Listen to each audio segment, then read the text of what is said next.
4 മാസം നാട്ടിൽ നിന്ന ശേഷം ഏപ്രിലാണ് നൌഫൽ പ്രവാസ ജീവിതത്തിലേക്ക് തിരിച്ചുപോയത്. പോകാൻ നേരം അവനുണ്ടല്ലോ 7ാം ക്ലാസ്സുകാരൻ നിഹാൽ ഒരു കടലാസ് കൊണ്ടുണ്ടാക്കിയ കവർ പൊട്ടിച്ച് ഭദ്രമാക്കി ബാഗിൽ വെച്ചു.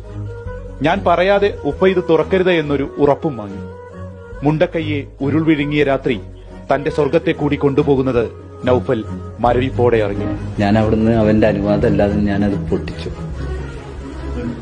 പൊട്ടിച്ചപ്പോഴാണ് എന്റെ മോൻ എന്നെ അത്രയ്ക്ക് സ്നേഹിച്ചിരുന്നു എന്നുള്ള മനസ്സിലാക്കണം.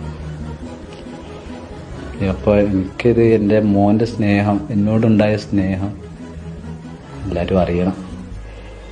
എന്നെപ്പോലെ സ്നേഹിക്കണ ബാപ്പമാര് കാണണം. അവരെ ഉപദ്രവിക്കുന്ന ബാപ്പമാരുണ്ട്, അവരും ഇത് കാണണം. മക്കളോടുള്ള സ്നേഹം നിധി പോലെ സൂക്ഷിച്ചു വെച്ച ആ കുഞ്ഞു കവർ ബോക്സിലെ അക്ഷരങ്ങളിലുണ്ട് എത്രമാത്രം നിഹാൽ നൌഫലിനെ സ്നേഹിച്ചിരുന്നുവെന്ന്, ഉപ്പയ്ക്ക് മകനെ ജീവനായിരുന്നുവെന്ന്. നിഹാലിനെ ഇപ്പോഴും കണ്ടുകിട്ടിയിട്ടില്ല.